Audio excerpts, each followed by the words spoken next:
Sige, saktan mo pa ako, Patrick. Dagdagan mo pa mga pasa sa katawan ko. Ganyan ka naman eh. Nang ako sa kakagad.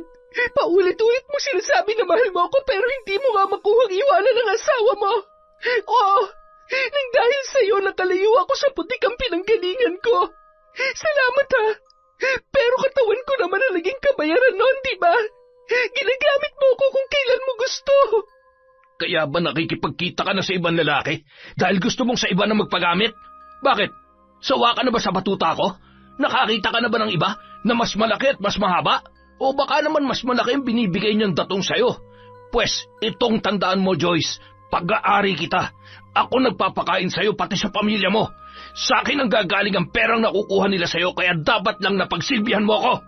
Matapang ka na ngayon, ha? Dahil ba sa lalaking yon? Isaksak mo to sa kukote mo, Joyce. Walang ibang pwede makinabang sa'yo. Ako lang. Naintindihan mo? Babawiin ko lamang ang barang kung ang nagpabarang ang siyang mag-uutos sa akin dahil ang bawat hiling ay mayroong kapalit na lagim. Taon 2008, Davao del Sur. Naiinip na naghihintay si Joyce sa kanyang boyfriend na si Patrick. Halos 1 oras na siyang nasa loob ng isang inn, ngunit hindi pa rin dumarating ang lalaki. Nasaan na kaya yun? Oras na indyanin mo ako, Patrick. Talagang ipapaalam ko sa asawa mo tong kagaguhan mo, makikita mo. Maya-maya pa, meron ng kumatok, kaya agad na inayos ni Joyce ang sarili at halos maligo na ng pabango bago pinagbuksan ang nasa labas. Akala ko hindi mo na ako sisiputin dito, babe. Kanina pa ako nakatunganga dito, oh. Pasensya ka na, babe. Kinailangan ko kasing kausapin si Chief, eh. Bango mo, ha? Mukhang mapapalaban na naman ako ng malupit nito. Mag-shower ka muna. Pawis ka pa, oh. Pagkatapos ng kanilang salpukan, inihilig ni Joyce ang kanyang ulo sa dibdib ng lalaki at nilaro-laro ang pusod nito. Babe, nakikiliti ako. Babe, buti hindi pa nakakahalata yung asawa mo, no? Ganito ka rin ba pagdating sa kanya? I mean, ganito ka wild at kahat sa ibabaw ng kama? Kung sasabihin ko bang oo, magseselos ka? Oo, pero syempre, alam ko naman kung saan ako lulugar, no? Pangalawa lang ako, kaya tanggap ko. Babe, alam mo namang mahal ko ang asawa ko. Pero may naibibigay ka kasi na hindi niya maipadama sa akin, eh. Saka, alam mo, simula nung nagkaanak kami, nagbago ng kurba ng pangangatawan niya. Naging mataba na siya. Nawala na yung dating sexing katawan na hinangaan ko. Sa totoo lang, hindi na ako ginaganahan sa tuwing may nangyayari sa amin. Pero hindi ko naman siya kayang itakwil. Maalaga kasi ang misis ko at alam kong ako lang ang lalaki sa buhay niya. Talaga naman nagkwento ka pa. Ang sakit naman yata sa dibdib ng mga sinabi mo, babe. Babe naman, malinaw naman sa atin ang kalakaran ng relasyong to, hindi ba? Hanggat naibibigay ko ang gusto mo at naibibigay mo ang gusto ko, akin ka lang. Hindi ka pwedeng mapunta sa iba. Oo naman, babe. Klarong-klaro naman sa akin yun. At promise ko sa'yo na magiging loyal ako hanggat gusto mo. Thank you, babe, ha? Kasi kung hindi dahil sa'yo, napahamak na ako. Biglang namuo ang luha sa mga mata ni Joyce nang maalala ang mga kagandapan nung nasagip siya ni Patrick mula sa kamay ng isang bugaw. Ang akala niya, matinong trabaho ang bubungad sa kanya sa pagsama sa isang dating kapitbahay na nagtatrabaho sa syudad. Pero na mapagtantong isang bar pala ang pinagdalhan sa kanya, parang pinagsakluban siya ng langit at lupa. Napilitan siyang gawin ang mga bagay na labag sa kanyang kalooban at nang ni-raid ang bar, nasagip siya ni Patrick. Maganda at maamo ang mukha ni Joyce. Kapansin-pansin din ang magarang hubog ng kanyang katawan. Noong una, Nagtutulungan lang sana siya ni Patrick na makauwi sa kanila, pero naakit siya sa kagandahan ng babae at ginawa niya na yung kabit na hindi naman tinutulan ni Joyce dahil sa malaking halaga na ibinibigay ni Patrick sa kanya. Dahil doon, buwan-buwan siyang nakakapagbigay ng pera sa kanyang pamilya. Nako, iiyak ka na naman dyan. Huwag mo na isipin yun, babe. Ang importante, masaya ka na ngayon. Masaya tayo. Wala nang ibang lalaking gagalaw sa'yo. Ha? Ako na lang. Kaya nga, baby, bilang ganti ko, magpapakabait ako sa'yo. Promise. Oh, paano, babe? Alis na ako, ha? Nag-text na si Mrs. Tatawagan na lang kita kung saan ulit tayo magkikita. Basta tandaan mo, ako ang tatawag. Huwag na huwag kang magte-text hanggat hindi ako ang nauna. Yes, babe. Alam ko naman yan. Oh, eto, pan-shopping mo. Pupuntahan na lang kita sa boarding house mo kapag nagkaroon ako ng oras. Okay? Nang makalabas si Patrick, nagtalukbong ng kumot si Joyce para matulog. Susulitin niya ang ibinayad ng lalaki sa inn na yun. Samantala, masayang pinagmasdan ni Joey ang asawang si Raquel. Mahimbing ang tulog noon, halatang pagod sa buong araw na pag-aalaga sa kanilang mga anak. Mapagmahal na asawa't ina ang naturang babae. Mahal na mahal din naman yon ni Joey. At ngayong ipinagbubuntis nito ang ikatlo nilang anak, ay mas lalo pa niyang ipinadarama sa asawa ang kanyang pagmamahal. Ginawaran niya yon ng halik sa mga labi. Maya-maya pa ay biglang nagising ang babae. Mahal? Pasensya ka na, mahal. Naistorbo ko bang tulog mo? Hindi naman. Pasensya ka na, mahal, ha? Nakatulog ako. Hindi ko na namalayan ang pagdating mo. Sandali lang at ipaghahain kita. Okay lang, mahal. Matulog ka na ulit. Ako nang bahalang mag-asikaso sa sarili ko. Ano ka ba? Tungkulin kong pagsilbihan ka, mahal. Saka gusto kong sabayan ka sa pagkain. Saglit lang, ha? Iinitin ko muna yung sabaw. Sige, mahal. Sisilipin ko lang yung mga bata. Sa oras ng kanilang pagtulog, nakahilig si Raquel sa braso ng kanyang asawa. Mahal, sumisipa na bang baby natin? 4 months pa lang ang baby natin sa loob ng sinapupunan ko, mahal. Hindi pa niya kayang sumipa. Ikaw talaga, masyado kang excited. Siyempre naman, sa tingin ko kasi, siya na magiging prinsesa ko. Ganon? So, feeling mo, girl tong bago nating baby? Sana, pero kung boy siya, okay lang din naman. Siyempre, kung anong ibibigay ng may kapal, tatanggapin ko ng buong buo. Kung boy siya, madadagdagan na naman ang mga barako mo. Ay, Diyos ko, ang kukulit pa naman ng 2 kuya niya. Mahal, hindi ka ba nahihirapan sa boys natin? Alam ko kung gaano sila kalikot. Baka gusto mong kumuha tayo na makakasama dito sa bahay. Magpapahanap ako ng katulong sa mga kakilala ko. Ayos lang ako, mahal. Saka gusto ko, hands-on ako sa mga anak natin. Mahirap na magtiwala sa ibang tao, lalo na sa panahon ngayon. Sigurado ka ba dyan? Kasi naisip ko, paano pag nanganak ka na, tapos lagi akong wala rito sa bahay dahil sa trabaho ko. Wala kang magiging katuwang sa mga gawain dito, saka sa pag-aalaga kay baby. Matagal pa yun, mahal. Hayaan mo, pagkabuwanan ko na, tatawagan ko si Sander. Siya makakasama ko dito. Sige, mahal, kung yan ang gusto mo. Mahal? Baka naman, pwedeng sexy time. Miss na kita eh. Ikaw talaga, mahal. Napakapilyo mo. Seryoso yung usapan natin, tapos bigla kang babanat ng ganyan. Baka naman pwede mo akong pagbigyan, mahal. Kahit ngayon lang. Please? Halika nga rito. Nagpapaawa ka pa. Kuhang-kuha mo naman ang kiliti ko. Sabi na hindi mo ako matatanggihan eh. Pero sa susunod na mga buwan, siguradong sisipain ka na ni baby. Kaya lubusin mo na ngayon. Nang malaman ni Joey ang kasarian ng magiging anak, ay nagtatalon yon sa tuwa. Sa wakas, may prinsesa na ako. May prinsesa na tayo, mahal. Salamat po, Lord. Salamat dahil dininig niyo ng kahilingan ko, ang mga panalangin ko. Sobrang saya ko po. At dumating na nga ang kabuwanan ni Raquel.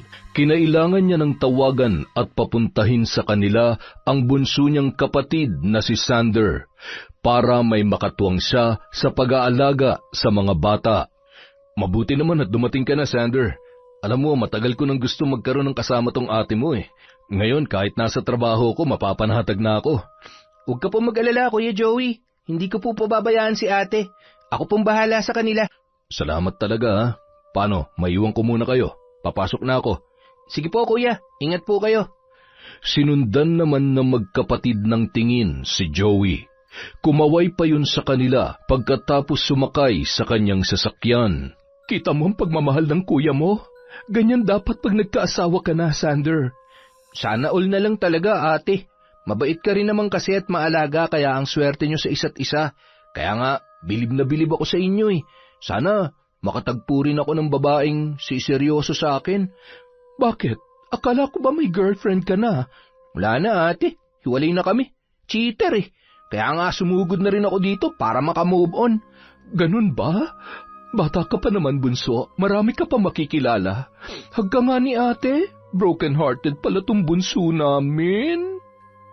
Samantala, mainit ang ulo ni Joyce dahil sa ilang linggo nang hindi nagpaparamdam sa kanya si Patrick. Buiset, nauubusan na ako ng groceries dito.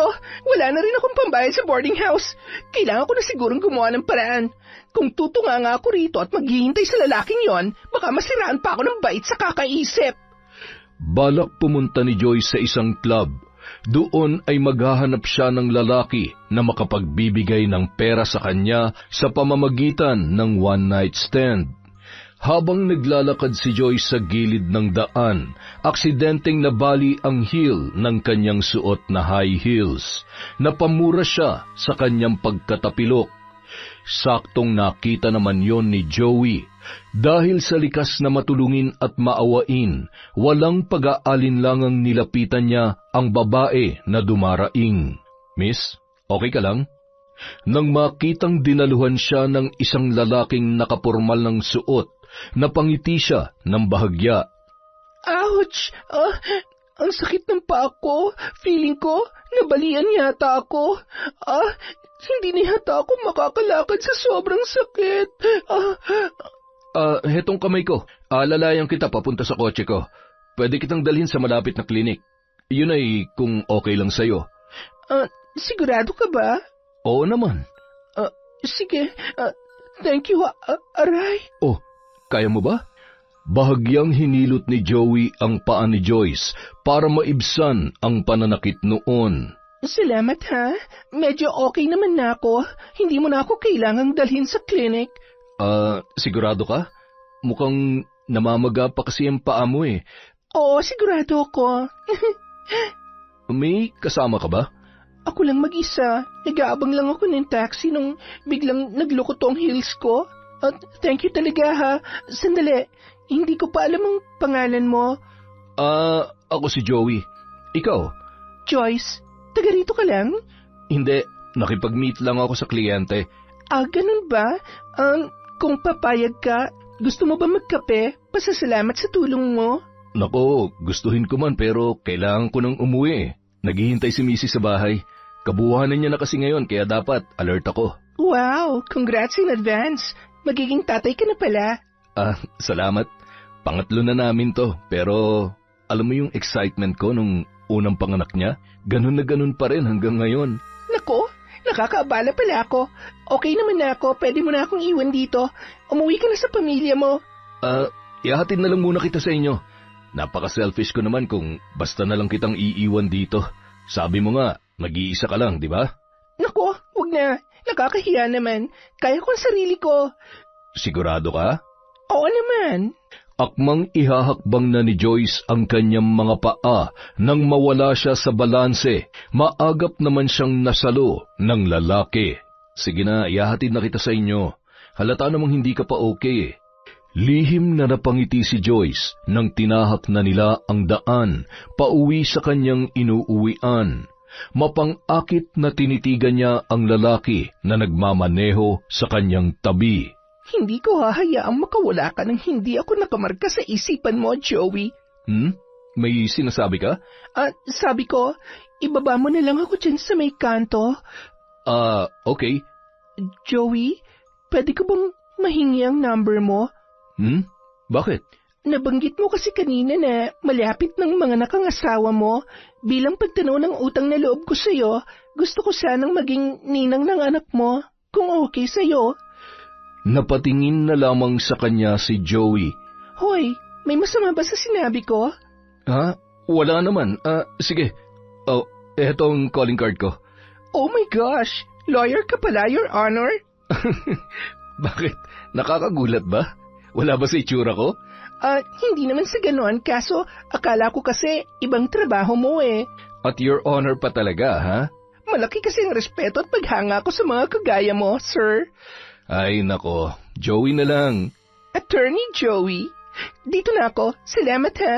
Salamat sa tulong mo. Pagpalain ka pa sana at ang buong pamilya mo. Nang makaalis na ang sasakyan ng lalaki, biglang lumitaw sa likod ni Joyce ang galit na si Patrick. Joyce, sino yung naghatid sa'yo? Babe, buti naman at nagpakita ka na. Sobrang namimiss na kita. Sino yung naghatid sa'yo? Ha? Nakisakay lang ako doon kasi na-injure tong isa kong paa. Ang hirap maglakad. Sinungaling? Lalaki mo yun, di ba? Ano? Ano bang pinagsasasabi mo dyan, babe? Nagmalasakit na nga sa akin yung tao tapos pagdududahan mo pa? Ganyan ka ba kasiloso? Hindi ako tanga. Kabisado ko kung anong galawan ng dati mong trabaho. Huwag mo akong ginagago. Mahigpit na hinawakan ni Patrick ang braso ni Joyce at kinaladkad niya ito papasok sa tinutuluyang boarding house. Aray, babe, ano ba? Nasasaktan ako. Pagkabukas ng pinto ay kaagad niya yung ibinalya sa sahig. Oras na malaman kung ginagago mo ako, hindi lang yan ang aabutin mo. Tandaan mo yan. Babe, wala ka bang tiwala sa akin? Oo, nagbebenta ako dati ng laman, pero hindi ko kagustuhan yun. Alam mo ang totoo. Yun ang unang beses na nagalit sa kanya si Patrick. Hindi niya akalaing magagawa yun ng lalaki sa kanya. Oo, alam niyang mainitin ang ulo nito, pero napapahupa naman kaagad yun ng kanyang mainit na yakap at halik. Hindi rin yun ang unang beses na nakatikim siya ng pananakit mula sa ibang tao. Dahil nung nasa poder pa siya ng bugaw ay palagi siyang bugbog sarado. Napayakap na lamang si Joy sa sarili habang nakasalampak sa isang sulok. Babe, I'm sorry. Hindi ko sinasadya. Nadala lang ako ng selos ko. I'm sorry. Kahit ganito lang ako, babe. Nagsisikap akong magpakatino para sa'yo. Huwag mo naman sanang iparamdam sa akin na isa pa rin akong bayarang babae sa paningin mo. Sorry, promise. Hindi na mauulit, babe.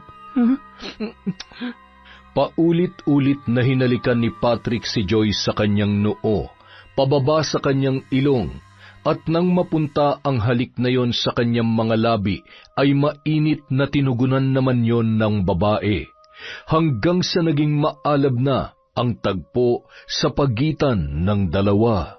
Sorry talaga sa nangyari kanina, babe. Hindi ko lang kasi mapigilang magalit nung makita kong hinatid ka ng magarang sasakyan. Akala ko kasi pinagpalit mo na ako sa iba eh. Pinapatawad na kita, babe. Ano ba nangyari? Ba't natagalan ka sa pagdalaw dito sa akin? Ay, may mga inasikaso lang kasi ako. May reunion din kasi sa bahay kaya hindi ako makatsyempong tawagan ka. May mga stocks ka pa ba dito? Ayan, muntik na maubos. Lumabas ako kanina kasi nababagot na ako dito. Pero itong sapatos ko pinahamak naman ako kaya ayan, namagatuloy yung paa ko. Mabuti na lang may tumulong sa akin. Yun yung nakita mo. Okay, sige. O itong panggastos mo. Hindi mo na ako makakadalaw sa susunod na mga araw kasi sasamahan ko si Mrs. sa bakasyon. Sana all. Mag-enjoy kayo doon, babe, ha? Huwag kang magselos. Dadagdagan ko naman ang allowance mo para may pang-shopping at panggala ka. Yung bayad sa boarding house ko. Ayos na yon. Binigay ko na dun sa landlady mo kanina. Talaga? Thank you, babe, ha? Pag-alis ni Patrick, saka pa lamang niya inilabas ang kanyang tunay na nararamdaman. Lintik kang lalaki ka? Nakuha mo pa talaga akong saktan? Kung hindi lang ako umaasa sa salapi mo, matagal na sana kitang nilayasan, hayop ka. Napatingin si Joy sa sahig nang makitang malaglag ang isang card mula sa bulsa ng kanyang suot kanina. Bahagya siyang napangiti na may biglang naisip na kalokohan. Dinampot niya yon at tinawagan ang numerong nakalagay sa calling card ni Joey. Samantala, mahimbing na natutulog si Joey nang mapansin ni Raquel ang pagring ng cellphone nito. Numero lang ang nakarehistro sa screen nang tiningnan niya. Hello? Napakunot noo si Joyce nang marinig ang boses ng babae sa kabilang linya. Nang mapagtantong baka yun ang asawa ng attorney, ay nagdrama na naman ang babae. Hello? Pwede ko po bang makausap si Attorney Joey? Sino po sila? Si Joyce po ito. May isasangguni lang po sana ako sa kanya. Nako, pasensya ka na. Tulog na kasi ang asawa ko. Okay lang ba kung bukas mo na lang siya kausapin, Miss Joyce? Opo, ma'am. Pasensya na po kayo kung sa ganitong oras ako tumawag. Hindi ko na po kasi kayang pananakit ng boyfriend ko eh. Wala po akong mapagsabihan. Sa totoo lang po, kanina ko palang nakilala ang asawa ninyo, ma'am. Tinulungan niya kasi ako. Napakabuti niya pong tao. Gulong-gulo na po ang isip ko ngayon. Sorry po kung nakakaistorbo po ako sa inyo. Tahimik lamang na nakikinig si Raquel sa umiiyak na babae. Sa mga sinabi nito, ramdam niya ang sakit na nadarama ng nasa kabilang linya. Pasensya na po kayo kung nadadamay pa kayo sa kadramahan ko, ma'am.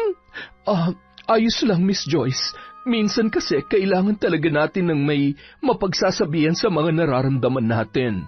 Kailangan natin ang tagapakinig na malalabasan natin ang sama ng loob. At open ako doon, Miss Joyce.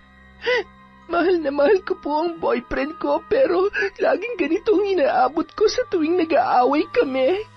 Binubugbog niya po ako. Ewan ko ba, hindi ko na alam ang gagawin ko. Hindi mo naman kailangan magpakamartir, Miss Joyce. Huwag ka mag-alala, matutulungan ka ng asawa ko. Sasabihin niya sa'yo kung anong dapat mong gawin. Salamat po, ma'am. At sorry po ulit sa abala. Magpapaalam na po ako. Bye-bye po.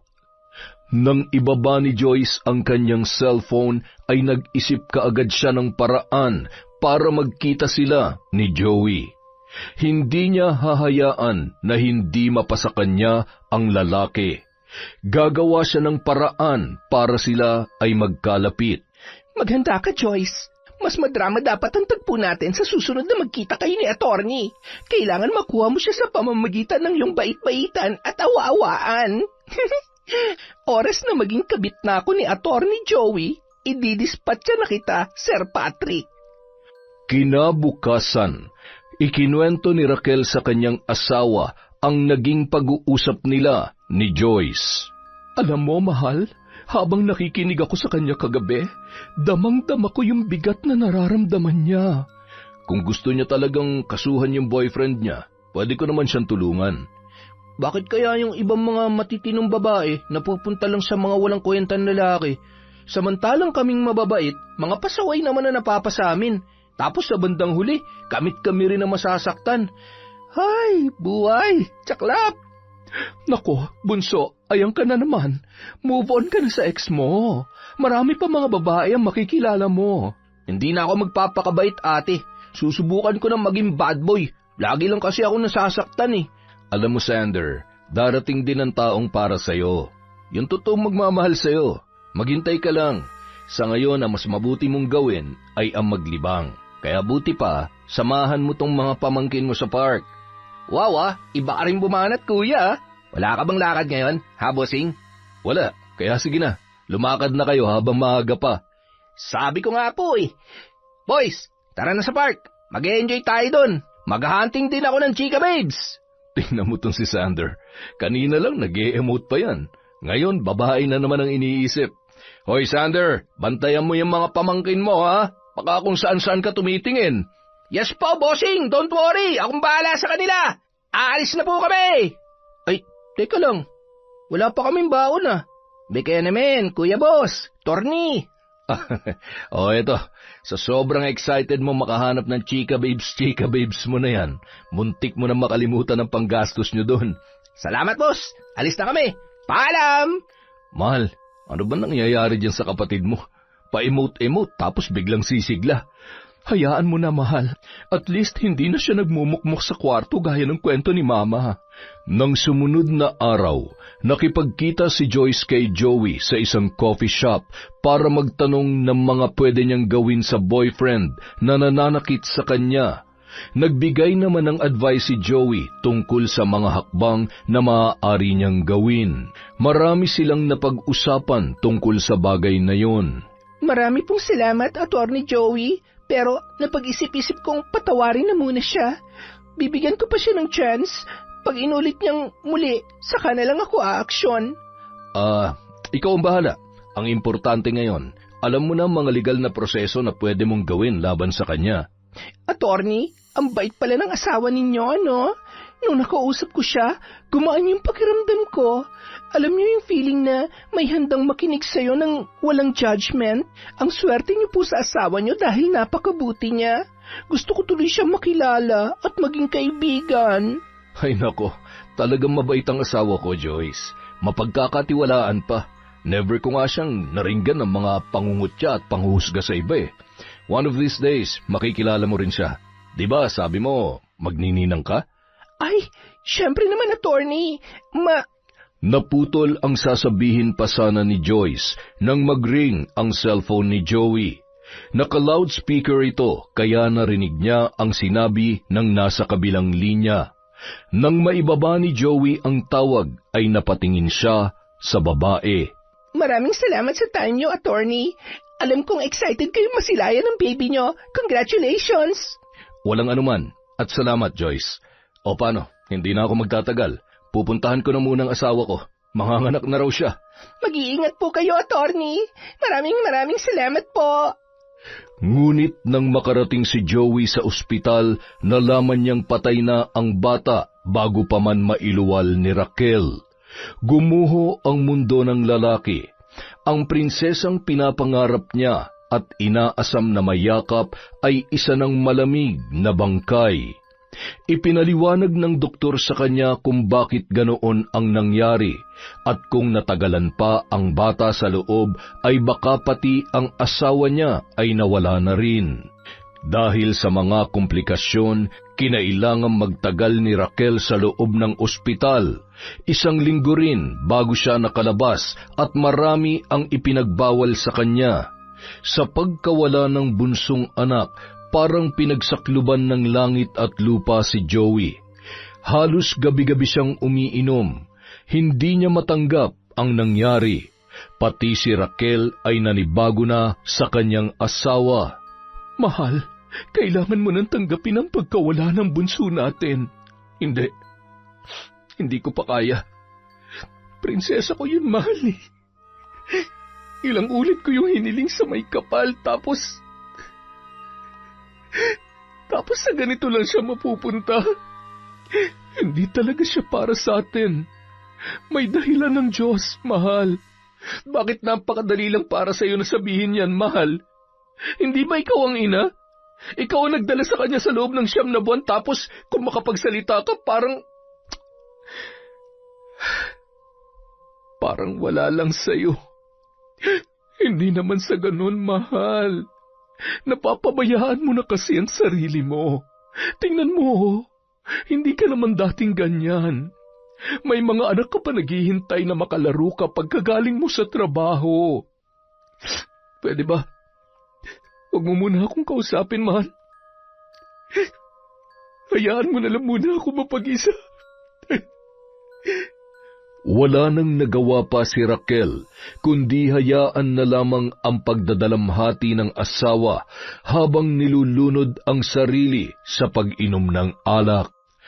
Isang hapon, muling nakipagkita si Joyce kay Joey para kumonsulta ng legal advice. Napansin niya kaagad ang pananamlay ng lalaki. Napatanong siya kung ano ang problema at nang maikwento sa kanya ay kinuha na niya ang pagkakataon na damayan yon. Inaya niyang uminom ang lalaki na hindi naman noon tinanggihan. Nang mapansing languna si Joey, kinumbinsi niya yung dalhin sa inn para makapagpahinga. Uuwi na lang ako, Joyce. Huwag ka na mag-abala pa. Hindi, attorney. Gabi na. Lasing ka pa. Baka kung mapano ka pa sa daan habang nagmamaneho. Ang mabuti pa, tawagan ko na lang ang asawa mo para may sumundo sa iyo rito. Wag. Ayoko nang abalahin pa si Raquel. Sige na, mag-check-in na lang ako para maitulog ko tong kalasingan ko. Ako nang bahala, attorney. Ihahatid na kita dun sa inaalam ko. Malapit lang yun dito. Nung nasa loob na sila ng inn, muling nag-alok ng tagay si Joyce. At dala nga ng kalasingan, sige pa rin ng sige ang lalaki. Lahat ng hinanakit ni Joey ay inilabas niya. Naroong sinisipa niya ang sarili dahil sa pagkamatay ng kanyang anak. Ang lahat ng yon ay pinakinggan lamang ng babae. Hindi siya kumontra sa mga sinabi nito.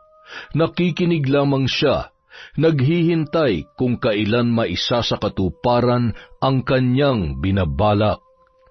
Nang akmang tatayo na sana si Joey para magtungo sa CR, ay napatid ang lalaki, at padapang pumaibabaw kay Joyce na noon ay nakaupo sa gilid ng kama. Nagtama ang kanilang paningin, ramdam nila ang hininga ng isa't isa. Akmang tatayo na sana si Joey nang pigilan siya ng babae. Attorney, kiss me. Joyce, malito. May asawa ko. May boyfriend ka. Alam kong pareho tayo ng iniisip, attorney. Ang mga init ng katawan natin ang nagsasabi nun. Tumigil ka, Joyce. Muling lumayo si Joey, ngunit maagap na napigilan siya ni Joyce. Mahigpit siyang niyakap nito at siniil ng halik sa labi. Hindi na nakagalaw pa si Joey at gumanti na rin siya ng yakap sa babae. Nangyari ang hindi inaasahan sa pagitan ng dalawa, at kapwa na sila nakatulog matapos ang mainit na tagpong yun. Kinaumagahan, nagising si Joey na masakit ang ulo. Hindi niya pa idinidilat ang mga mata dahil pakiramdam niya ay sobrang bigat ng kanyang talukap. Ramdam niyang may nakadagang braso sa kanyang dibdib. Humarap siya sa katabi at hinalikan yon sa noo. Good morning, mahal. Good morning din, attorney. Natigilan si Joey nang marinig ang boses ng babae. Hindi ganoon ang boses ng kanyang asawa. Sinikap niyang idilat ang mga mata at nang makita kung sino ang babaeng katabi niyang nakahubad sa kama, ay gulat na gulat siyang napabalikwas ng bangon. Joyce, anong ginagawa mo rito? Bakit tayo nandito? Bakit pareho tayo nakahubad? Attorney, nakalimutan mo na ba yung ginawa natin kagabi? Biglang unti-unti naalala niya ang nangyari, pero malabo sa kanyang isipan ang naganap sa pagitan nila ng babae. Hindi. Nakagawa ako ng kasalanan kay Raquel. Pati sa iyo, Joyce. Inangkin kita ng ganun-ganun na lang. I'm sorry. Attorney, hindi mo dapat pagsisihan yon. Hindi mo naman ako pinilit eh. Pareho tayong lasing, saka nangyari na yung nangyari. Ako man, nagigilty sa ginawa nating to. Mahal na mahal ko yung boyfriend ko. Huwag na lang natin isipin ang mga nangyari, attorney. Maghiwalay na lang tayo na parang yung wala lang. Simula nung araw na yon, ipinangako na ni Joey sa sarili na hindi na mauulit ang insidenteng yon. Sobrang nagsisi siya sa nagawa at naisip niyang kailangan niyang bumawi sa kanyang asawa. Kung hindi lang sana ako nagpakalunod sa alak, hindi sana ako nagkasala sa iyo, mahal. Hayaan mo, babawi ako. Ibabalik ko na ang dating ako. Sa pag-uwi ng lalaki, dala ang isang bouquet ng pulang rosas, ay kaagad niyang hinanap si Raquel. Mahal, saan ka ba natulog kagabi? Sobrang nag-alala ko sa iyo. Hindi ka man lang tumawag o nag-text. Pasensya ka na, mahal. Narealize ko lang na parang ibinaon ko na rin ang sarili ko sa hukay nung mamatay ang bunso natin. Hindi ko na naisip na nandito pa kayo ng boys. Patawad, mahal. Pangako, babawi ako sa iyo. Salamat naman kung ganon, mahal. Para kanino yung bulaklak? Siyempre, kanino pa ba? Di para sa iyo. I'm sorry kung naging pasaway ako nitong mga nakaraang araw, mahal, ha. Tama na yung paghingi mo ng sorry, mahal. Naiintindihan naman kita eh. Basta lagi mong tatandaan na mahal kita. Kayo ng mga anak natin. Alam ko naman yun, at matagal mo nang napatunayan sa amin yan. Samantala, nag-iisip na naman si Joyce ng paraan upang mahulog sa kanya ang loob ni Joey. Alam niyang sa kanyang pagbabait-baitan at sa pagiging paawa ay lalong magiging malapit sa kanya ang lalaki. Yun naman ang best asset niya. Magaling siya sa aktingan. At alam niyang mahusay siyang magpaawa dahil doon niya nakuha si Patrick, kaya yun din ang naisip niyang gamitin kay Joey. Mahal na mahal niya ang pamilya niya. Yun ang gagamitin ko sa kanya para mahulog siya sa akin. Nabulabog ang kanyang pagmumuni-muni nang biglang may kumatok sa labas ng kanyang silid. Sa pagbukas niya, nakita niya ang madilim na anyo ni Patrick. Nasaan ka kagabi? Bakit wala ka rito? At bakit hindi mo sinasagot yung mga tawag ko? Aray, babe, nasasaktan ako. Nasaan ka kagabi? Ha? May pinuntahan lang ako. Dito naman ako natulog kagabi, ah. Ano ba, bibitawan mo ako? Nasasaktan ako. Sinungaling! Ang pinakaayaw ko sa lahat ay yung niloloko ko. Nagsasabi ako ng totoo, babe. Akala mo ba wala nakakita sa'yo may kasama kang lalaki? Yun na bang ipinalit mo sa akin? Ha? Joyce? Baka nakakalimutan mong binihisan lang kita. Ako nag-ahon sa'yo mula sa putik na pinanggalingan mo. Sunod-sunod na sampal ang dumapo sa pisngi ni Joyce. Binugbog na naman siya ni Patrick. Babe, tama na. Wala kang utang na loob. Isa ka pa rin babaeng mababa ang lipad kaya huwag kang magmataas. Sige, saktan mo pa ako, Patrick. Dagdagan mo pa mga pasa sa katawan ko. Ganyan ka naman eh. Nangako sa kakagad. Paulit-ulit mo sinasabi na mahal mo ako pero hindi mo nga makuha ang iwanan ng asawa mo. Oo, nang dahil sa'yo nakalayo ako sa putikang pinanggalingan ko. Salamat ha, pero katawan ko naman ang naging kabayaran noon, di ba? Ginagamit mo ako kung kailan mo gusto. Kaya ba nakikipagkita ka na sa ibang lalaki dahil gusto mong sa iba na magpagamit? Bakit? Sawa ka na ba sa batuta ko? Nakakita ka na ba ng iba na mas malaki at mahaba? O baka naman mas malaki ang binibigay niyang datong sa'yo? Pwes, itong tandaan mo, Joyce. Pag-aari kita. Ako nagpapakain sa'yo pati na sa pamilya mo.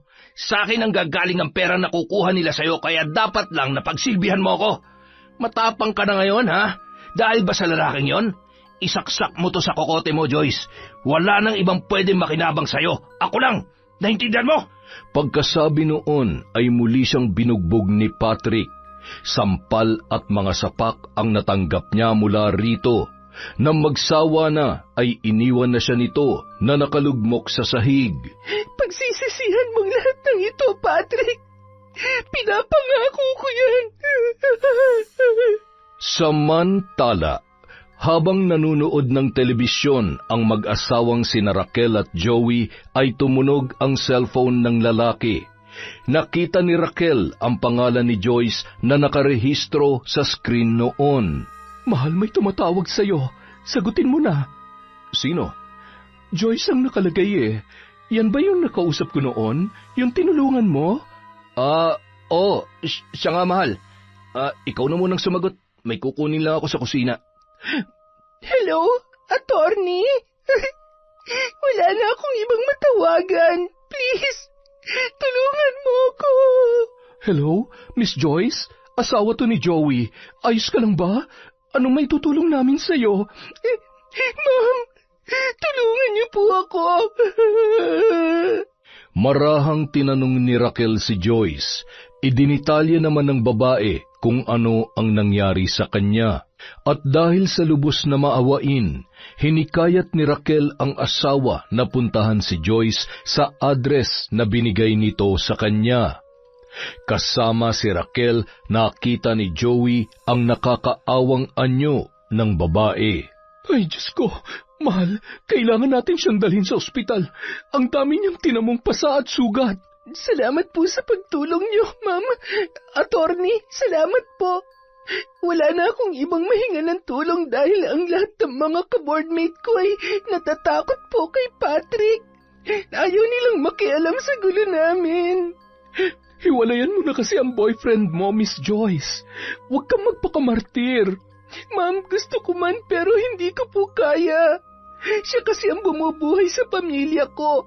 Handa ako magtiis kahit ganito ang inaabot ko kay Patrick dahil malaki ang utang na loob ko sa kanya. Ikinwento ni Joyce kung paano sila nagkakilala ni Patrick at kung ano ang tunay na relasyon nilang dalawa.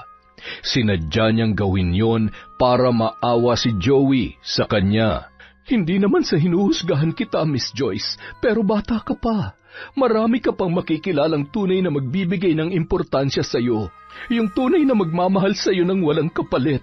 Yung hindi ka sasaktan at kaya kang irespeto. Wala nang tatanggap sa akin, ma'am. Mananatili na akong ganito dahil sa nakaraan ko. Si Patrick na lang po ang makakapitan ko. Wala ka bang balak na ipakulong ang boyfriend mo sa ginawa niyang ito, Joyce? Hindi ko kaya, attorney. Dumaan ang mga araw. Hindi na nagpakita si Patrick kay Joyce, kaya pinagpalagay niya na lang na baka makikipaghiwalay na yon sa kanya. Sinubukan niyang humanap ng trabaho, bit-bit ang isang brown envelope na may lamang biodata at barangay clearance. Naglakad-lakad siya sa loob ng palengke. Kahit pagiging tindera ay papasukin niya na. Saglit siyang napahinto sa paglalakad nang makita ang isang pamilyar na muka. Nilapitan niya agad yon. Attorney, kumusta?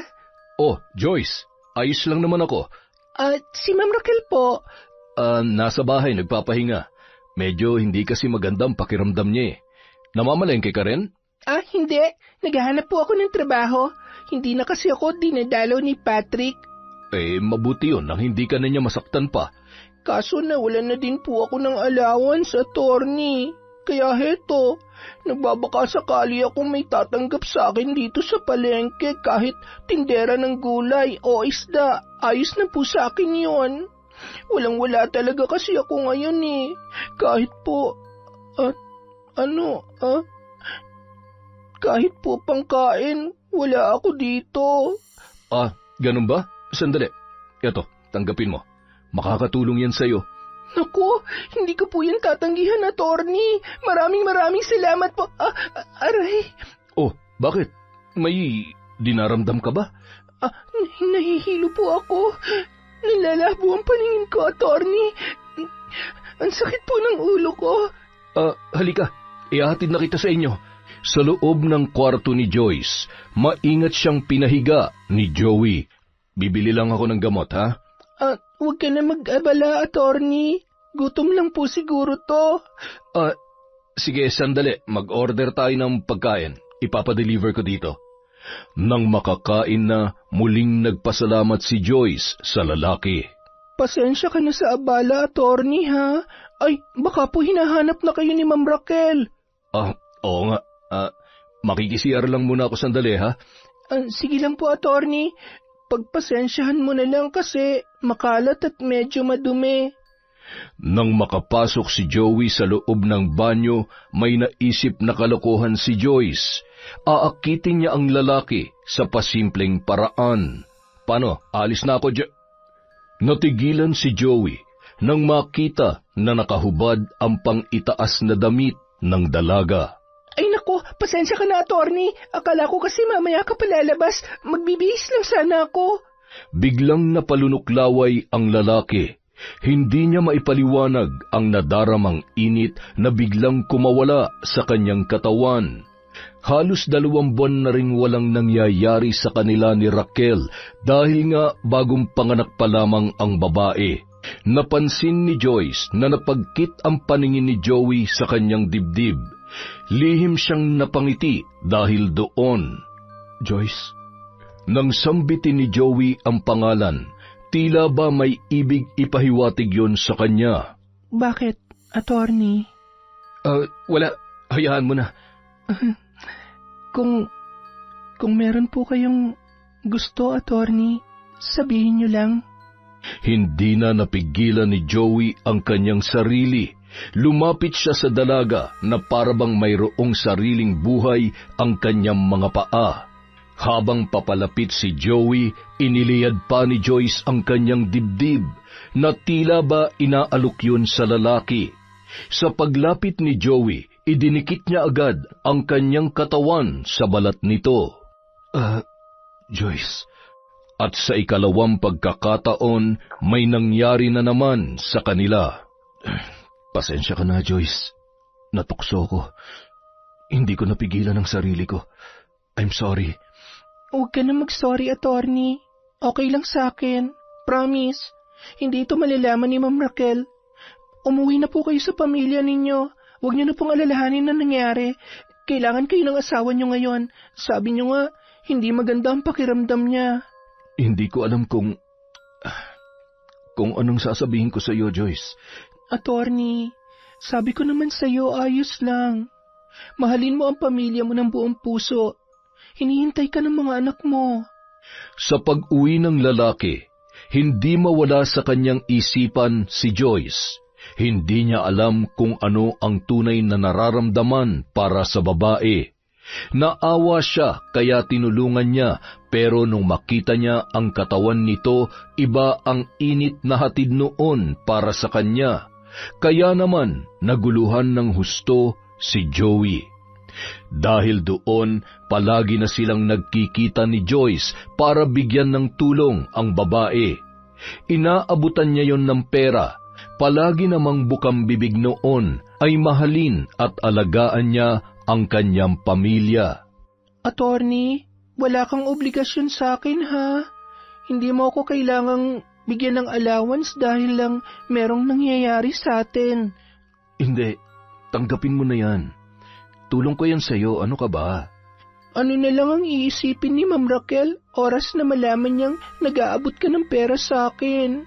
Attorney, ayaw ko magkasira kayo ng asawa mo nang dahil sa akin. Bakit mo naman kami masisira? Wala ka namang ginagawa. Ang pag-abot ko ng tulong sa'yo ay bukal sa loob ko. Salamat, attorney, ha? Maraming salamat po talaga. Pero makikiusap sana ako sa'yo. Ano yun, attorney? Sabihin mo lang. Gusto sana kitang ilipat sa isang apartment.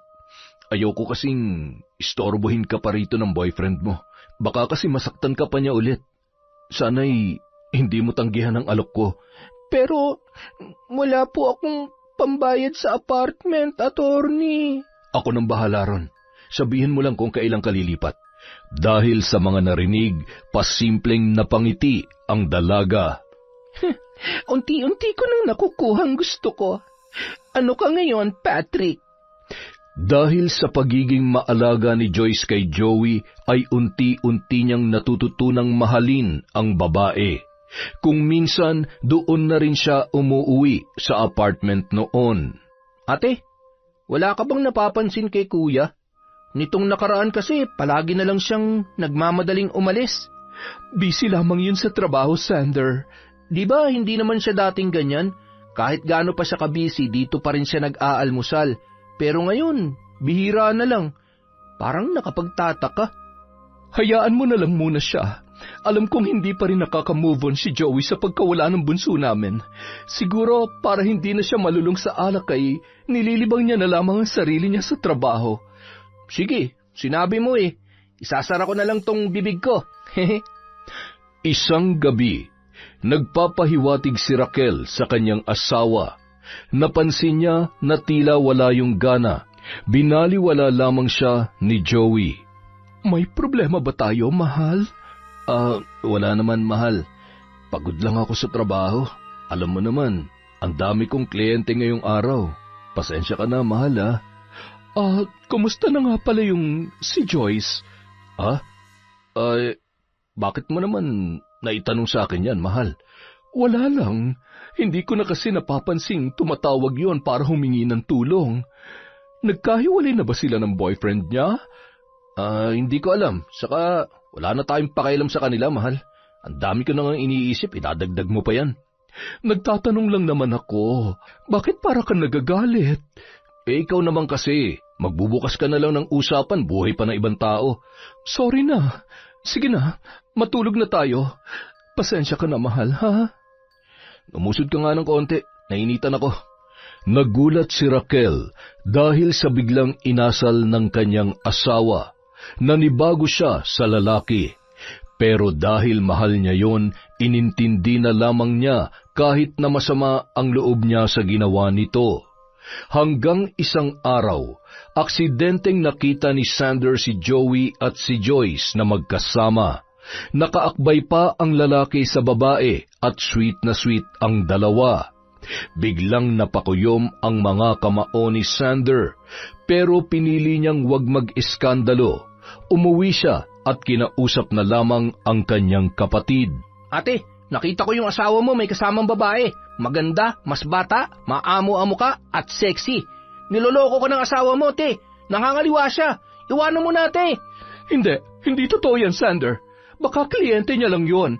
Ate naman, maniwala ka sa akin. Kitang-kita ng dalawang mata ko kung gaano sila. Tama na, Sander. Gusto kong ako mismo makasaksi. Please, hayaan mo akong gawin kung anong gusto kong gawin. Ate, ayaw ko naman na masaktan ka at magpakamartir. Hayaan mo. Oras na ako makakita at mapatunayan ko yan. Ako mismong lalayo sa kanya. Kinagabihan, palihim na tiningnan ni Raquel ang cellphone ng asawa, ngunit wala siyang napala dahil may password yon, kaya hindi niya mabuksan. Nang tiningnan niya ang mga damit nito at inamoy, nalanghap niya ang amoy ng isang babae. Dahil doon, bigla na lamang napaiyak si Raquel. Mahal, bakit mo naman nagawa sa akin to? Ayaw ko maniwala kay Sander, pero...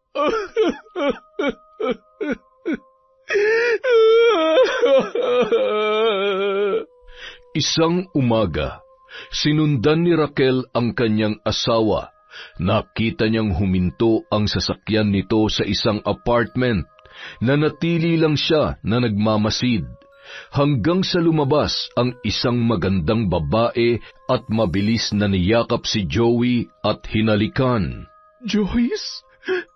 Nanginginig na napaiyak si Raquel. Hindi siya makapaniwala na nambababae ang kanyang asawa, at ang babaeng yun ay walang iba kundi si Joyce. Si Joyce na minsan nilang tinulungan.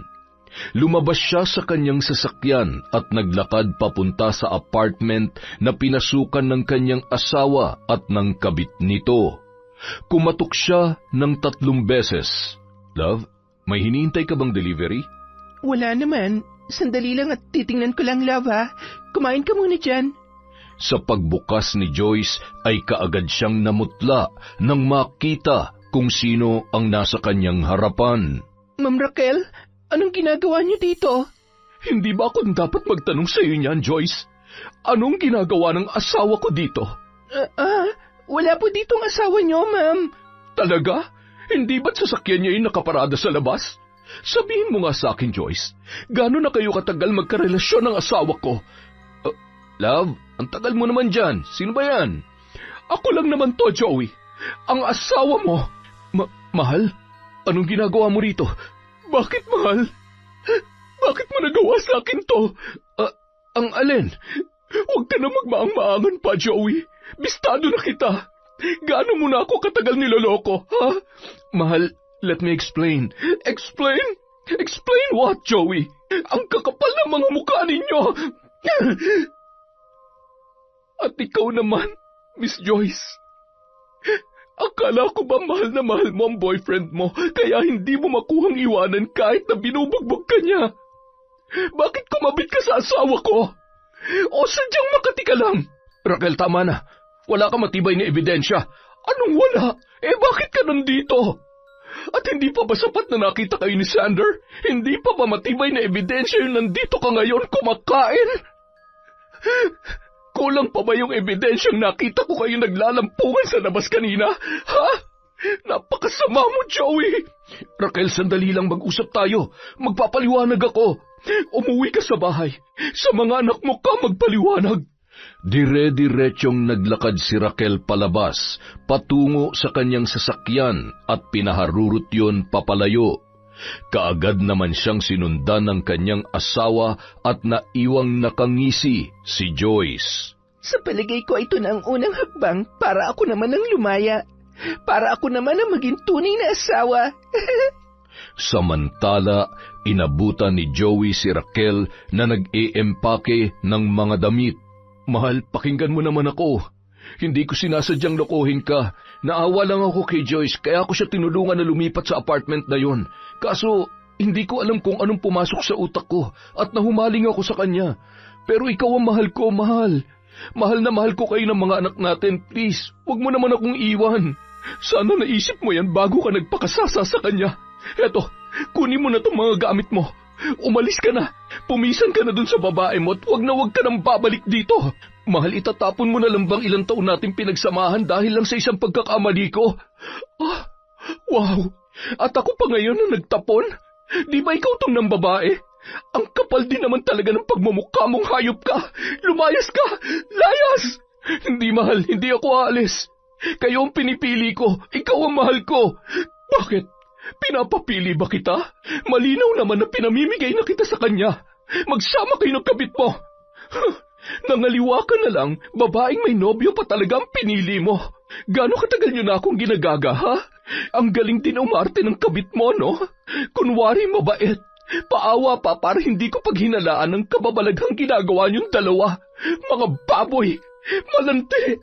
Mahal, hindi ako inakit ni Joyce. Ako may kasalanan sa lahat ng ito. Ako ang sisihin mo. At ang lakas pa talaga ng loob mong ipagtanggol siya. Mahal, patawad. Patawarin mo na ako. Umalis ka na, Joey. Dahil kung hindi, ako at ang mga bata ang aalis dito. At hindi mo na kami makikita pa. Wala nang nagawa si Joey kundi ang umalis, dala ang kanyang mga gamit. Hindi niya hahayaang ang pamilya niya ang lilisan sa bahay na yun na ipinundar niya sa loob ng mahabang panahon. Samantala, Love, okay lang yan. Nandito naman ako eh. Ako, hindi kita iiwan. Promise yan. Ano ba tong pinasok ko? Sorry, Joyce, pero kailangan ko na rin lumayo sa'yo. Anong ibig mong sabihin?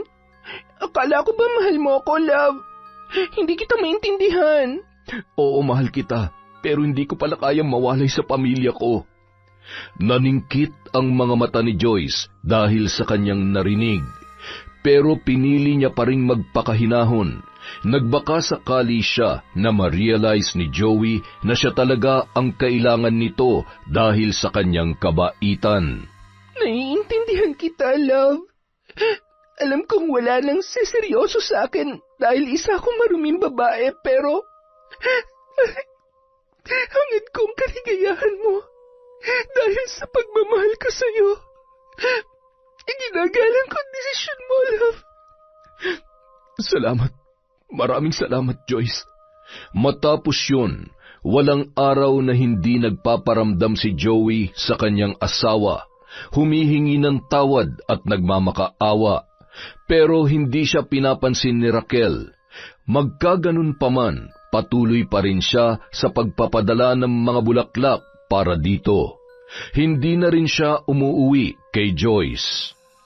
Isang araw, habang naglilinis si Joyce sa kanyang apartment ay may kumatok sa labas.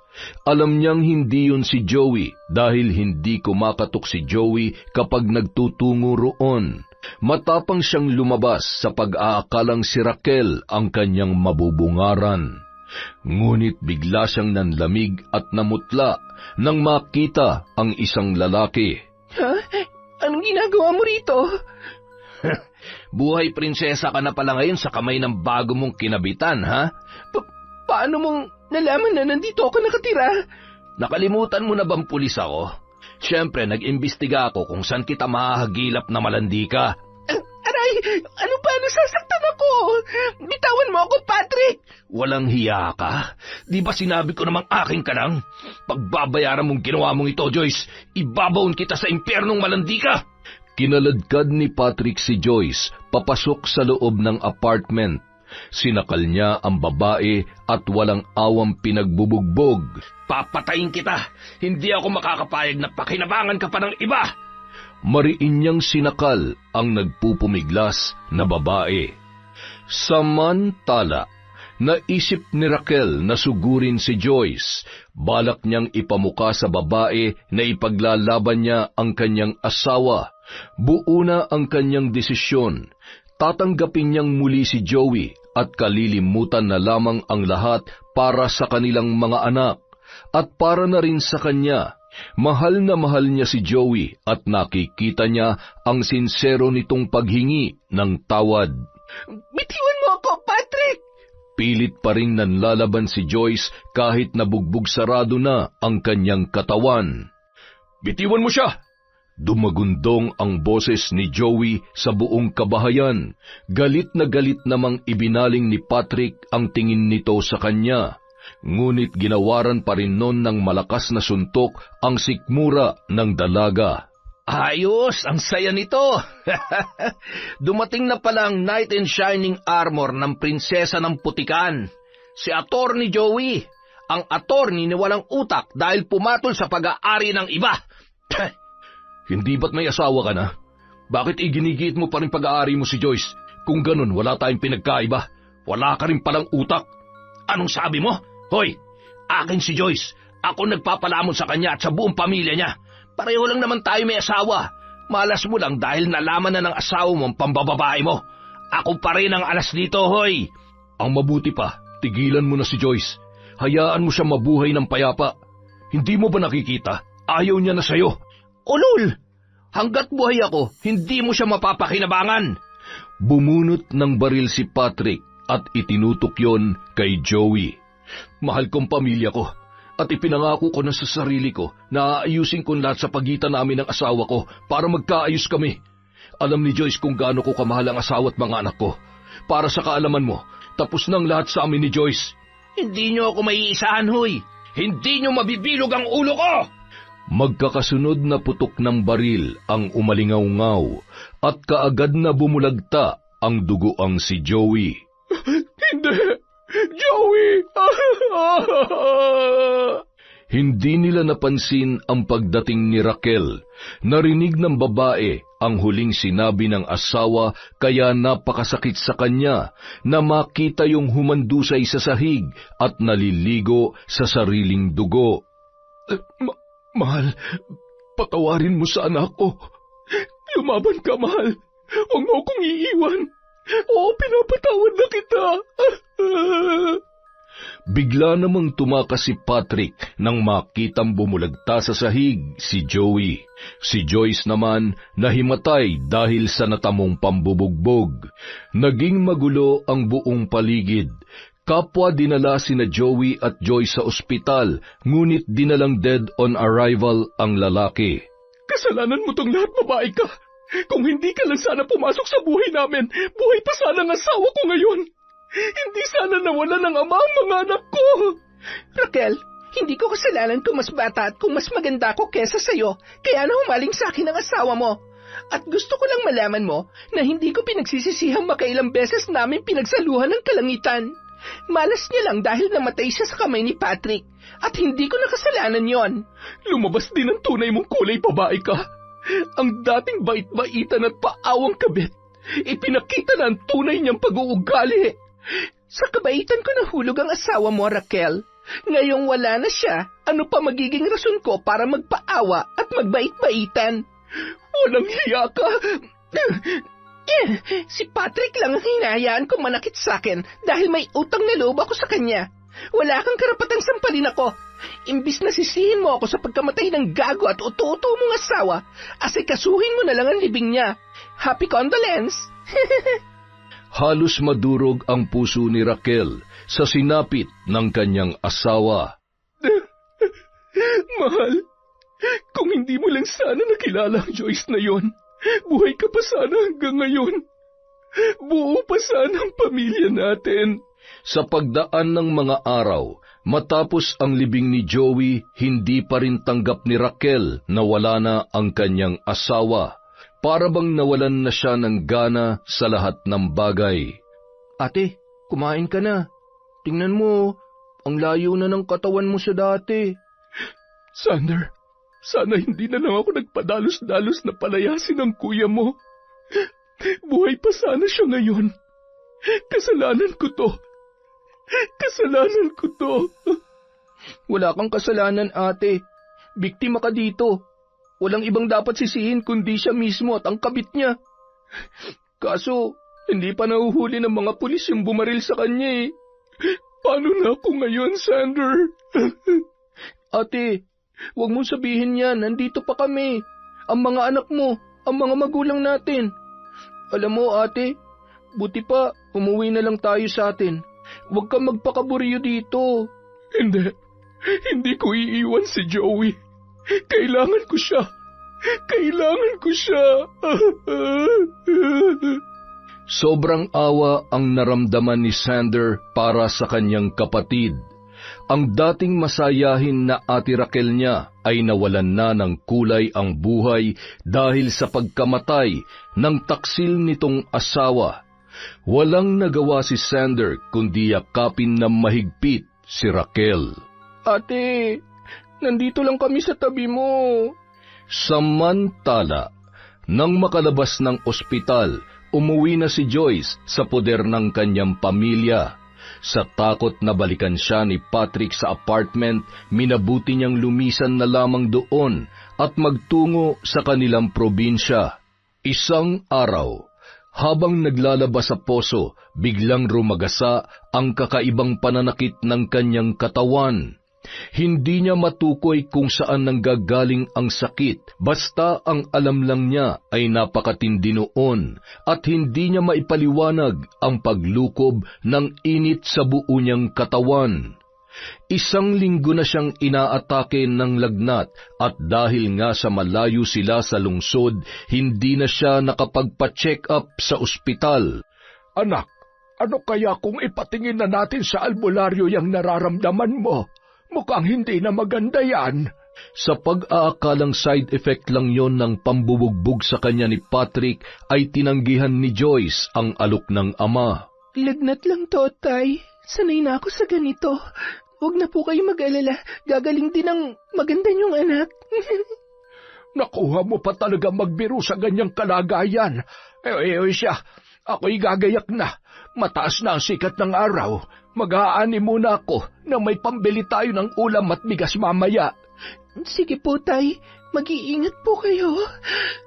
Pagkatapos noon, naiwang mag-isa ang dalaga sa kanilang tahanan. Hindi sana ganito ang buhay ko ngayon kung akong pinili ng buwisit na Joey na yon. Akala ko talaga makakaahon na ako sa hirap dito sa bukid. Dito pa rin pala ako babagsak. Sana hindi ako matunto ni Patrick dito. Lecheng lalaki yon. Habang nagmumuni-muni, biglang napahiyaw si Joyce nang maramdaman na tila may bumali sa kanyang kanang kamay. Aray! Ang sakit! Narinig niya pa ang tunog na parang nadurog ang kanyang buto. Impit siyang napahiyaw sa sobrang sakit at nang makita niyang bigla yung namaga ay nanlaki ang kanyang mga mata. Samantala, Humahagikgik ang isang nilalang habang isinasagawa ang pambabarang sa babaeng si Joyce. Nasa harap niya ang litrato ng babae, may mga nakasinding kandila at ilang maliliit na sanga ng halaman na ginawa niyang figurang tao. Nanlilimahid ang kanyang matatalas na kuko, ang kanyang mga ngipin ay sira-sira at naninilaw na. Humahalakhak matapos baliin ang kamay sa ginawa niyang figura. Ang halakhak na yon ay pumuno sa buong sulok ng maliit na silid na kanyang kinalalagyan. Dala ng sobrang sakit at pangingirot ng katawan, nahimatay ang dalaga. Tay, hindi ko na maintindihan ang nangyayari sa akin. Bakit ba palagi na lang akong pinarurusahan ng Diyos? Huwag kang magsalita ng ganyan, anak. Manalig ka lamang sa Kanya. Tay, ang kamay ko! Sobrang sakit, Tay! Kailangan ko nang papuntahin dito ang albularyo. Hindi na normal yan dinaranas mo. Matapos matingnan ng albularyo, nalaman nila na binabarang si Joyce. Ayon sa manggagamot, malaki ang galit ng taong nagpataw ng sumpa sa kanya dahil sa paraan ng pambabarang. Anak, walang sino mang makapagpapagaling sa'yo, maliban na lamang sa taong nagpataw ng sumpa. Sabihin mo, sino ang pinaghihinalaan mo? May kutob akong ang asawa ni Atty. Joey ang gumagawa nito sa akin, Tay. Malaki ang naging kasalanan ko sa kanya. At galit na galit siya sa akin. Ay, saan ko ba siya makikita? Samantala, nakatulala si Raquel at inaalala ang masasayang araw nila ni Joey nang tawagin siya ng kanyang kapatid na si Sander. Ate, may naghahanap sa'yo sa labas. Ha? Sino raw? Ay, hindi ko po kilala, ate. Matandang lalaki po. Sa paglabas ng ginang sa kanilang gate, nakita niyang nakatayo at naghihintay sa kanya ang matanda na sinasabi ni Sander. Base sa hitsura nito, makikita mo ang isang magsasaka na lumalaban sa kahirapan. Magandang araw. Hinahanap niyo raw po ako. Ma'am, kayo po ba ang asawa ni Atty. Joey? Ako nga po. Ano pong may paglilingkod ko? Ako po si Arman at nandito po ako ngayon upang humingi ng tawad sa inyo. Biglang lumuhod ang matanda sa harapan ni Raquel na ikinagulat naman ng babae. Manong, tumayo po kayo. Please. Bilang isang ama, hangad ko po ang mapabuti ang lagay ng anak ko. Pakiusap, nakikiusap po ako sa inyo. Patawarin niyo na po si Joyce. Kayo po ang ama ni Joyce? Tumayo po kayo para makapag-usap po tayo ng maayos. Alam kong malaki ang kasalanan ng anak ko sa inyo, kaya naging magulo ang pagsasama niyo mag-asawa. Nagsusumamo po ako. Patawarin niyo na po siya, ma'am. Manong, masakit sa akin ang ginawa ng asawa ko dahil sa naging kabit niya ang anak ninyo. Hindi po basta na lamang mawawala yun. Ma'am, kahit ako na lang ang pasakitan ninyo. Sa akin nyo na lang ibaling ang paghihiganti ninyo. Maawa po kayo sa anak ko. Anong ibig niyong sabihin? May sakit ang anak ko ngayon. Bigla-bigla na lang siya napapahiyaw dahil nababalian siya ng walang dahilan. Hindi na po siya nakakalakad. Nagdudusa siya ng husto. Ang sabi ng albularyo, binabarang siya ng taong nagawan niya ng kasalanan. Kaya ako po ay nagsusumamo na pakawalan niyo na ang anak ko, ma'am. Parang awa niyo na po. Sandali, nagkakamali po kayo, Manong. Kung ang ibig niyong sabihin ay ako ang nambarang kay Joyce, mali po kayo. May takot po ako sa Diyos at hindi ko yun magagawa kahit na kanino man. Alam ng Diyos na nagsasabi ako ng totoo, Manong. Sa pagbalik ng ama ng dalaga, ipinaliwanag niya sa anak ang sinabi ni Raquel. Kung hindi siya, baka si Patrick. Oo, tama tayo, si Patrick nga. Yung pulis na kinabitan ko, siya ang pumatay kay attorney. Ilang ulit niya rin akong sinaktan. Sabi niya papatayin niya ako. Kaya maliwanag na ngayon na siyang gumagawa nito sa akin. Sa pagkakataong yun, nagpunta si Manong Arman sa address na ibinigay ni Joyce kung saan naninirahan si Patrick. Nagbabaka sakaling matsyempuhan niya ang nasabing pulis. Tiniis niya ang uhaw at gutom dahil ang dala niyang pera ay sakto lamang na pamasahe. Para sa kanyang anak ay gagawin niya ang lahat. Mapawalang bisa lamang ang sumpa ng barang. Ngunit nagtaka siya nang natapat na siya sa nasabing bahay dahil maraming tao ang nandoon. Karamihan ay nakaitim. Isang babaeng kalalabas lang ang kanyang napagtanungan. Ay, magandang araw po. Nandyan po ba si Patrick? May kailangan lamang akong itanong sa kanya. Naku po, tatay. Kahit ano pa yung itatanong mo, hindi ka na masasagot ni Patrick. 7 araw na siyang nakaburol. Ha? Patay na siya? Opo, nabaril sa isang engkwentro at hindi na nakaligtas. May kaso pala kasi yan, may pinatay daw na attorney, nanlaban sa mga humuli sa kanya, kaya ayun, nadali. Sa kanyang natuklasan, naging malinaw kay Manong Arman na hindi si Patrick ang nambarang sa kanyang anak. Dahil kung siya man, paanong magpahanggang ngayon ay buhay pa rin ang barang sa katawan ni Joyce? Hindi, tay. Baka pinabarang niya lang ako. May inutusan siya. Tay, ayoko pa mamatay. Hirap na po ako, tay. Kinagabihan, napatili na lamang si Joyce nang may makitang mga buhay na uod na nagkumpulan sa namamaganyang kamay. Nang sinuri niya yung mabuti, nakita niyang nagkapigsa na pala siya sa bahaging yon at marami ng nana ang lumalabas. Akma niya na sanang papagpagan ang bahaging may mga uod nang biglang narinig niya na may nabitak na naman na buto sa magkabila niyang mga paa. Joyce, anak, ano nangyayari? Nang makita ni Manong Arman ang mga nabaling paa ng anak, hindi kaagad siya nakagalaw. Umaatake na naman ang mambabarang! Kaya kahit 10 oras ng gabi, nagmamadali siyang magtungo sa bahay ng albularyo. Sobra ang paghihirap na dinaranas ni Joyce dahil sa rumaragasang sakit na dulot noon. Ang mga kapatid niya ay nagsisiiyakan na dahil sa pag-aalala. Sinubukang kausapin ng dalubhasang albularyo ang naturang mambabarang. Sa katauhan ni Joyce, narinig nila ang hagikhik ng isang matandang babae. Noong una ay matigas at matapang yun. Ngunit nang gamitan ng albularyo ng mga makamandag na orasyon, ay biglang naging maamo ang naturang mambabarang. Napaamin yon ng albularyo at kusa nitong sinabi na napag-utusan lamang siya.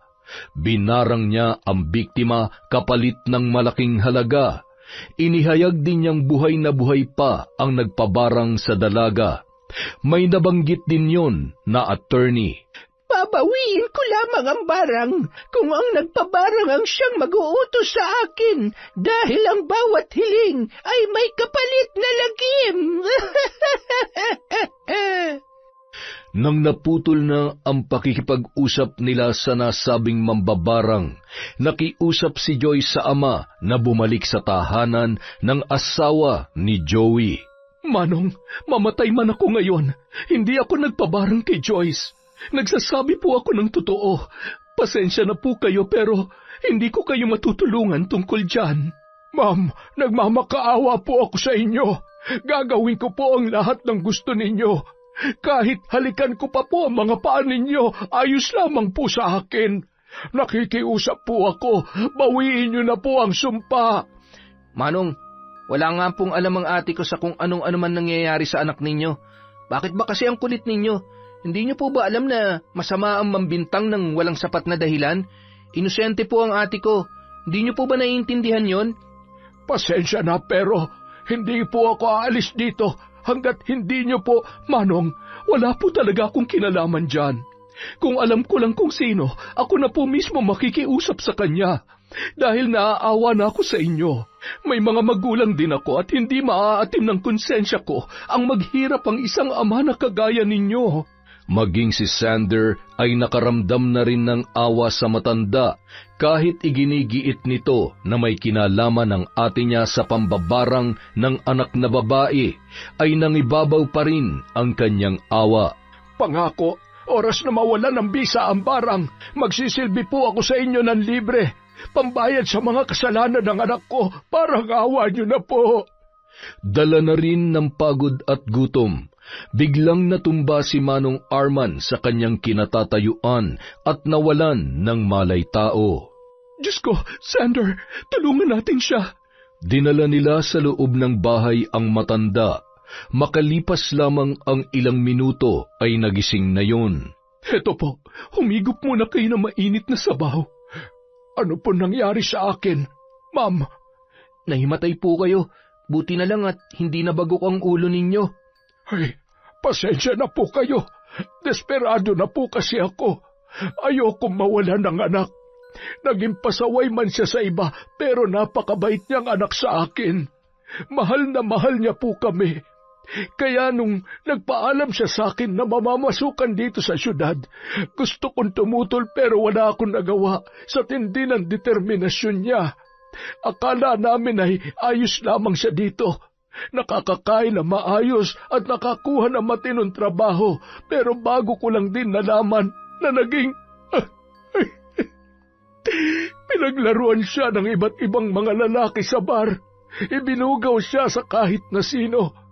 Mabuti na lang at nailigtas siya ng isang pulis na siyang magiging malaking problema pala niya pagdating ng panahon.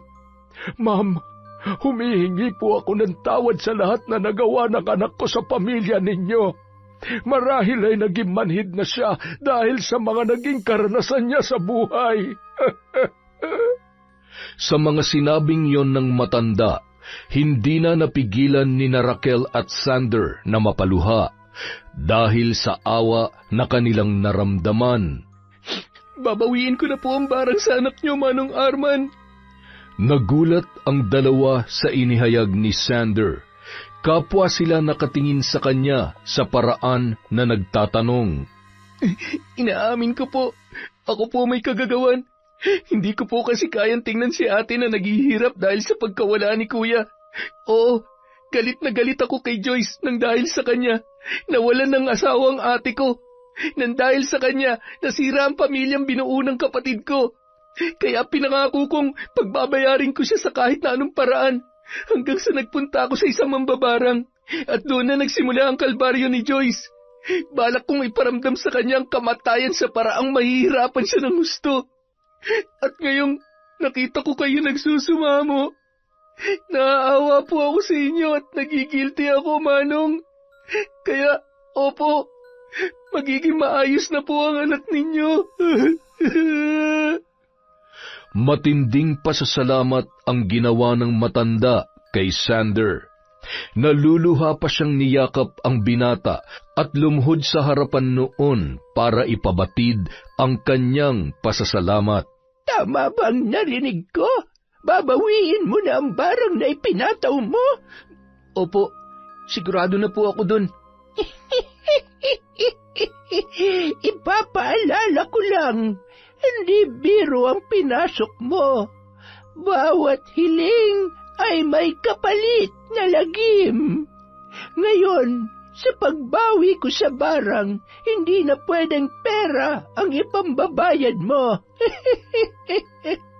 Mag-isip ka na kung anong pwedeng kapalit noon. Hindi sa akin, kundi sa Panginoon ng kadiliman. Tandaan mo, hindi material na bagay, kundi mga bagay na kukumpleto sa pagkatao mo. Kinakabahan man, ngunit buo na ang loob ni Sander na ibigay ang kanyang paningin. Sa pag-usal ng orasyon ng mambabarang, unti-unting naramdaman ni Sander ang sakit at paghihirap na siyang naging kabayaran sa pagbawi ng sumpa ng barang. Samantala, ang paghihirap ni Joyce ay unti-unti nang naibsan. Anak, mabuting tao ang asawa ni Atty. Joey. Hindi ko siya naringgan ng masasakit na salita noong ginigiit kong siya may kasalanan sa karamdaman mo. Humingi ka ng tawad sa kanya, anak. Nang bumalik ang lakas ni Joyce, nagpunta siya sa bahay ni Raquel. Ma'am Raquel, humihingi po ako ng tawad sa lahat ng nagawa ko sa inyo at sa pamilya ninyo. Malaki ang kasalanan ko at alam kong hindi ko na maibabalik ang buhay ni Atty. Patawarin niyo po ako, ma'am. Pinapangako ko, hindi na ako kakabit sa kahit na sino. Itutuwid ko na po ang buhay ko. Alam mo, Joyce, hindi na natin maibabalik ang panahon. Oo, nagkamali ka. May kasalanan din sa akin si Joey. Masakit. At hanggang ngayon, dinaramdam ko pa rin ang pagkawala niya. Naisip ko rin baka may pagkukulang din ako, kaya humantong kayo sa ganoon. Hindi man natin yon maibabaon sa limot, at least may natutunan tayo. Sa totoo lang, galit pa rin ako sa iyo. Panahon na lamang siguro makapagsasabi kung kailan maghihilom ang sugat sa puso ko. Tanggap ko po kung ano man ang nasa puso ninyo, ma'am. Ngayong nakahingi na ako ng tawad ng bukal sa loob, nabawasan na ang bigat ng dibdib ko. Gusto ko rin pong humingi ng tawad sa kapatid ninyo. Ako bang tinutukoy mo? Napalingon si Joyce sa binata na nagsalita sa kanyang likuran. Siya si Sander, ang kapatid ko na nagpabarang sa iyo. Hi? Hindi kanya nakikita. Nabulag siya nang bawiin niya ang sumpa ng barang. Nang marinig yon, tila tinapik ng kanyang konsensya ang dalaga. Nabanggit din ng kanyang ama na may matinding kapalit ang pagbawi ng sumpa. Sorry, Sander, ha? Nang dahil sa akin, naging madilim ang paningin mo. Kung okay lang sa'yo, hayaan mo na bumawi ako. Nagkasundo naman ang dalawa na siya muna ang magiging mata ni Sander. Sa paglipas ng mga taon, nahulog ang damdamin nila sa isa't isa. Hindi naman tumutol si Raquel sa pag-iibigan ng dalawa. Saksi siya kung paano alagaan ni Joyce ang kanyang kapatid. Nararamdaman din niya na sinsero ang dalaga. Akala ko, hindi na ako makakatagpo ng lalaking magmamahal ng totoo sa akin. Yung walang panghusga at walang taong tinatapakan. Ang sarap palang magmahal ng tamang lalaki. Salamat, ate, ha. Salamat dahil tinanggap mo si Joyce. At salamat din dahil pinatawad mo na siya. Masaya akong makita kang masaya, bunso. Ang lahat na nangyari ay parte na lang ng nakaraan. Hindi man makakalimutan pero naghilom na ang sugat na dulot noon. Joyce, alagaan mo ang kapatid ko. Mahalin mo siya ng buong puso. Opo, ate. Pinapangako ko po. Maraming salamat po sa tiwala. Kung hindi pa ako nabulag, hindi pa ako magkakaroon ng tunay na pag-ibig. Parang love is blind nga talaga. Huwag ka mag-alala, mahal. Pangako, ako ang magiging mata mo habang nabubuhay tayo sa mundo. Tunay ngang madarama natin ang kapayapaan kapag tayo ay humingi ng tawad at aakuin ang ating mga pagkakamali. At sa paghilom ng mga sugat, ang ating pagpapatawad ay nakabubuhay ng panibagong pag-asa. Yun! Ang ganda ng kwento na naman. Ganda nun, ha? Grabe. Woo! Dahil dyan, meron na naman tayong shout-out. Simulan po natin kay Eugene Gamer. Eugene, si Yusuke. Uy, dinab po namin yan, Ghost Fighter.